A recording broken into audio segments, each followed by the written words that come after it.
যদি আমরা প্রতিটা বড় বড় পাবলিক ইভেন্টে যদি এরকম করি, আমাদের পক্ষে কি আর ময়দানে কথা বলা সম্ভব হবে? বাধ্য হয়ে পরে ফেসবুকে ঘোষণা দিব যে আমি আর তাফসির মাহফিলে নাই, আমি মসজিদের হালাকা করব, 20 জন নিয়ে আমি দাওয়াতি কাজ করব, যথেষ্ট, গুড ইনাফ। এটাই আপনারা চান নাকি? এটাই চান? তো একটু মেহরবানি করে চুপ করা যাবে না? জায়গা না হলে পেছনে চলে যান, কিন্তু যারা থাকবেন চুপচাপ, আওয়াজ করা যাবে না। আল্লাহর ওয়াস্তে অনুরোধ করার পরে যদি এটা ভায়োলেট করেন, জবাব দিতে হবে আল্লাহর কাছে। খবরদার, আল্লাহর ওয়াস্তে বলেছি, আওয়াজ করা যাবে না। ভাইয়েরা, এভাবে আলোচনা করা যায় না। মেহরবানি করে আওয়াজ করবেন না। আমার দিকে তাকান। আজকে যে টপিকটা নিয়ে আমি আপনাদের সামনে কথা বলবো সেটা হচ্ছে আমাদের ধর্মীয় জীবনে, সামাজিক জীবনে, রাষ্ট্রীয় জীবনে ঐক্যবদ্ধ থাকার গুরুত্ব। The importance of unity in our life. আমরা ঐক্যবদ্ধ থাকতে চাই কি চাই না? এই আপনাদের গলার আওয়াজ। আমরা ঐক্যবদ্ধ জীবন যাপন করতে চাই কি চাই না? চাই। ঐক্যের কোনো বিকল্প নাই। গত 50 বছর তো দেখেছি ডিসইউনিটি, অনৈক্য, বিভেদ, বিচ্ছিন্নতা আমাদেরকে কোথায় নিয়ে গিয়েছে। এই যে দেখেন, কিছুদিন আগে আমাদের বর্তমান নেতা ডক্টর ইউনূস, উনি সব রাজনৈতিক নেতৃবৃন্দদেরকে ডেকেছেন একটা ইস্যুকে কেন্দ্র করে। তার মানে গোটা বাংলাদেশ এক হয়ে গিয়েছে। আমরা সবাই উদ্বেলিত হয়েছে, উচ্ছ্বসিত হয়েছে, ঠিক কিনা বলেন? রাজনৈতিক নেতাদেরকে ডেকেছেন উনি, আমরা এক হয়েছি। এরপর ধর্মীয় অঙ্গনের যে লিডাররা, বিভিন্ন ধর্মের, শুধু মুসলিম না, সবাইকে ডেকেছেন, আমরা ঐক্যবদ্ধ হয়েছি। এটাকে বলে ন্যাশনাল ইউনিটি, জাতীয় ঐক্য। যে কোনো ধরনের কনস্পাইরেসি, ষড়যন্ত্র, আধিপত্যবাদ মোকাবেলায় সাব্বাবা আঙ্গুলি উপরের দিকে উঁচু করে আওয়াজ করে বলো আমরা কয় উম্মাহ। আওয়াজ করে বলো আমরা কয় উম্মাহ। মাশাআল্লাহ, আমরা এক উম্মাহ, এক উম্মাহ আমরা। খবরদার, গোটা বিশ্ব আমাদের এই আঙ্গুলি দেখেছে, আমরা এক উম্মাহ। শুধু আমরা এক উম্মাই না, আমরা এসেছি এক উৎস থেকে। কয় উৎস?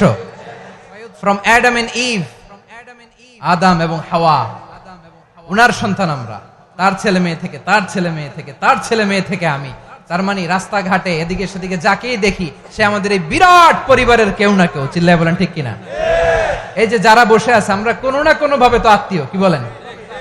কারণ আদি পিতাকে সবাই বলে না, আদি পিতাকে, আদি মাতাকে হাওয়া আলাইহিস সালাম। তার মানে আমরা উম্মাহ এক, আমাদের উৎস মানে এক, অরিজিন থেকে আমরা এসেছি।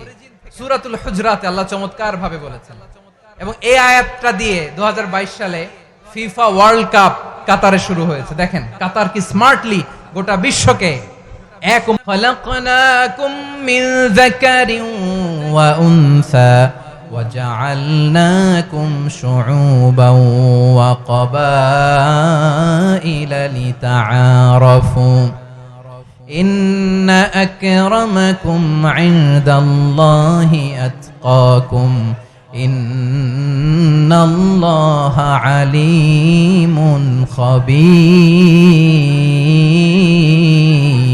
خبير। আল্লাহ বলেন, ইয়া আইয়ুহান নাস ইন্না খালাকনাকুম মিন যাকারিন ওয়া উনসা। ও দুনিয়ার মানুষেরা শোনো, তোমাদের সবাইকে সৃষ্টি করেছি এক পুরুষ এক নারী থেকে। আওয়াজ করে বলতে হবে, পুরুষটার নাম কি? এবার আওয়াজ করে বলুন, নারীটার নাম কি? মিন যাকারিন ওয়া উনসা, এক নারী এক পুরুষ থেকে তৈরি করেছি। যাতে যাতে দলে দলে তোমাদেরকে বিভক্ত করেছি, যাতে একে অপরের সাথে পরিচিত হতে পারো।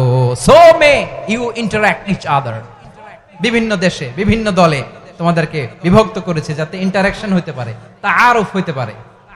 লিতাআরফু, যাতে তাআরুফ হয়, পারস্পরিক পরিচিতি হয়। তাহলে আমাদের অরিজিন এক।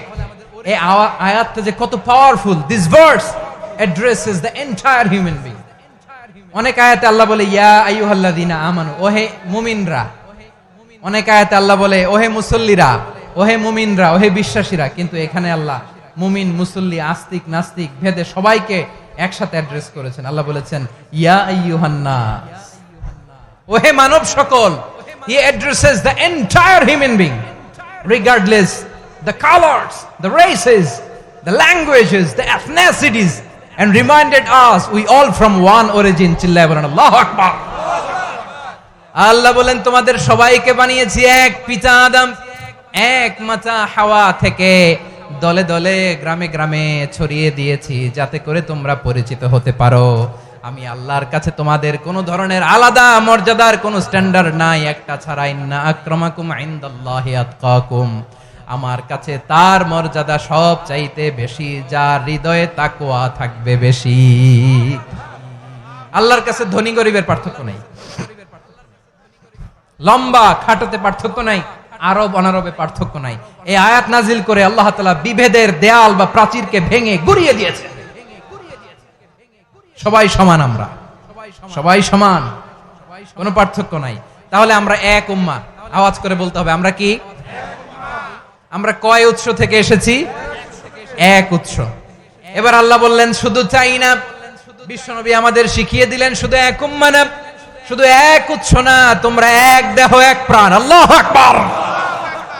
এক দেহ এক প্রাণ, বানানো কথা না, বিশ্বনবীর কথা। বিশ্বনবী বলেন মাসালুল মুমিনিনা ফি তাওয়াদ্দিহিম ওয়া তাআতুফিহিম ওয়া তারাহুমিহিম মাসালুল জাসাদ।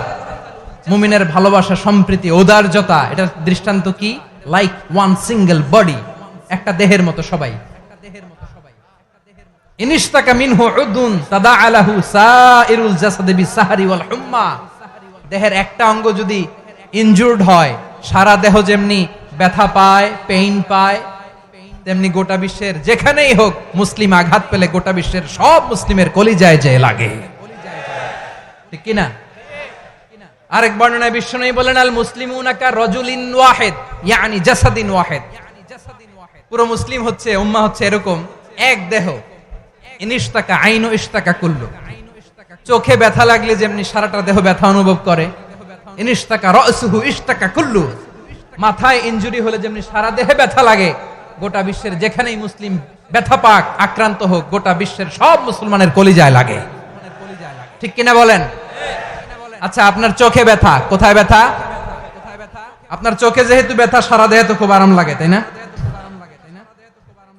আপনার প্রচন্ড মাথা ব্যথা মাঝে মাঝে হয় না আমার ভাইয়েরা? মাথা ব্যথা হয় না আপনাদের?